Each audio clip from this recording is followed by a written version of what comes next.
হিন্দু সংস্কৃতি কেতিয়াও নাইকিয়া হৈ নাযায়। শেহতীয়াকৈ গা কৰি উঠা অপসংস্কৃতি অতি সোনকালে বিলুপ্ত হ'ব। সত্ৰপীঠ মাজুলীত এই মন্তব্য ভোগপুৰ সত্ৰৰ সত্ৰাধিকাৰ দত্তদেৱ গোস্বামীৰ।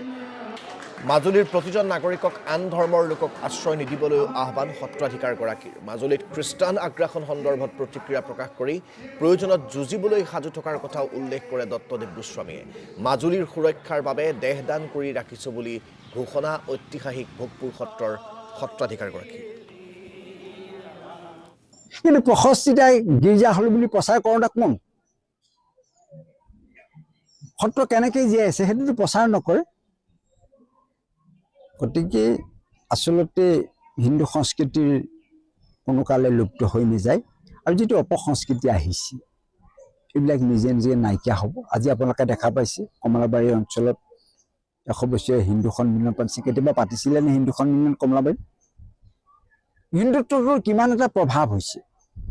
এই প্ৰভাৱৰ দ্বাৰা বাকী অন্যবিলাক আমি যদি এতিয়া চাওঁ বিভিন্ন ঠাইত চাই বাবা হৈছে, কিবা কিবি হৈছে, কেনেকৈ আহিছে। কিন্তু আমাৰ অসমৰ কোনোবা এটা অনুষ্ঠান হৈছেনে ক'ৰবাত? কিয় আমি আশ্ৰয় দিছোঁ? গতিকে মই মাজুলীবাসীক এটা অনুৰোধ জনাইছোঁ যাতে অন্য ধৰ্ম কোনো ধৰ্মাৱলম্বী মাজুলীত আশ্ৰয় নিদিয়ে, অসমত আশ্ৰয় নিদিয়ে। আৰু আপোনালোকৰ যিটো সমস্যা, আমাৰ যিটো সমস্যা, আমি প্ৰচাৰ মাধ্যমৰ যোগেদি বুজা পৰা কৰি আচলতে তেনেকুৱা এটা মাজুলীত হোৱা নাই। যিটো মাজে মাজে এটা উক দি থাকে, আমি তেনেকুৱা দেখা পোৱা নাই। দেখাবলৈ আমি আছোঁ। মাজুলীৰ সুৰক্ষাৰ কাৰণে আমি দেহ অৰ্পণ কৰি থৈছোঁ। আৰু এই যিটো হিন্দু সভ্যতাৰ ৯৮ চনত মই বিশ্ব হিন্দু পৰিষদত মাজুলীৰ সুৰক্ষাৰ কাৰণে কৈছোঁ। এতিয়াও যদি ইয়াতে খ্ৰীষ্টান কোনোবা আহে তেতিয়াহ'লে আমি তাক নিশ্চয় ৰোধ কৰিম ৰাইজৰ সহযোগত।